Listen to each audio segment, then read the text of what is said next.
Hello everyone! It's been a while since nag-upload ako ng mga long-form videos sa aking channel. So ngayon, sa kusina, muna tayo? Kusina na mga gamit muna tayo mag-vlog. Gusto kong ipakita sa inyo yung aking binili online na electric multi-purpose pressure cooker. So, kaya multi-purpose kasi hindi lang siya pressure cooker ang intended para sa kanya. Ang pwedeng sa kanya, multi-purpose, pwede kang magluto doon ng ibang luto, sinigang, magprito, pwede siya. So, ito ay galing, binili ko sa Shopee, yung mga nauuso-uso. So, ano nga ba ang advantages, disadvantages nito para sa mga gustong bibili pa lang, nag-iisip kung bibili o hindi.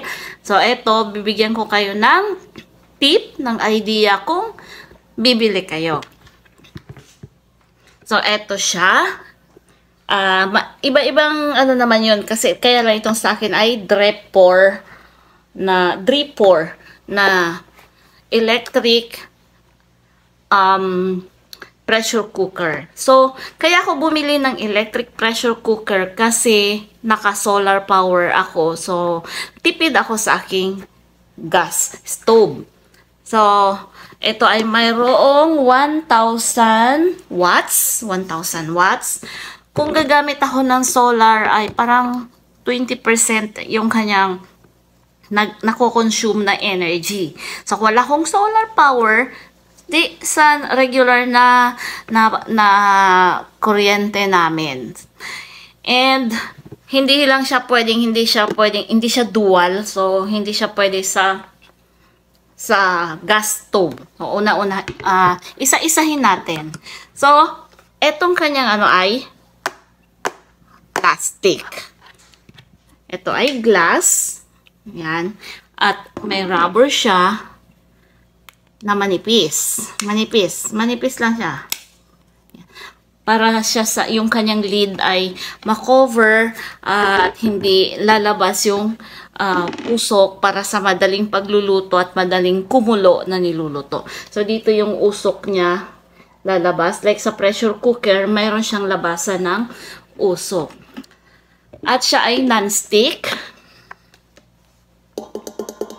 Pero pag hinugasan ninyo, kailangan tuyuin nyo din kaagad. Kasi hindi natin alam. Non-stick nga, pero hindi naman siya yung non-stick na mamahalin. Kasi mumurahin lang to. Magkano lang ba to? 700 plus. O diba? Napakamura niya para sa original at magandang non-stick na lutuan. So, tinutuyo ko kaagad kasi pwede siyang kalawangin. Kaya para iwas kalawang, kapag hinuhugasan, ito naman ang kanyang power ay sealed naman to 20 din naman. Kaya lang hindi ko na siya binabasa at itong ilalim kasi dito yung hindi ko alam kung ano to yung mga electrical niya chuchu. Ayan.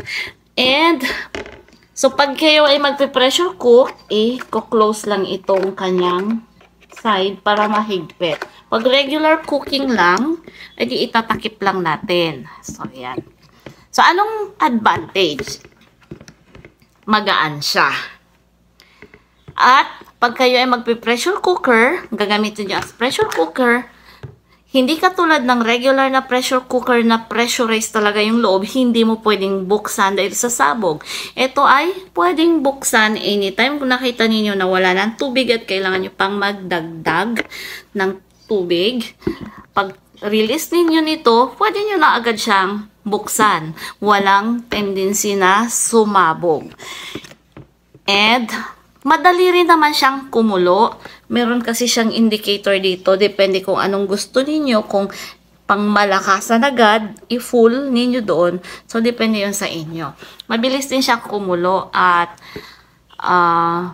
siguro, kung doon sa paglalambot, madali lang naman siyang lumambot. Pero siguro hindi kasing bilis ng yung isa na metal na pressurized talaga.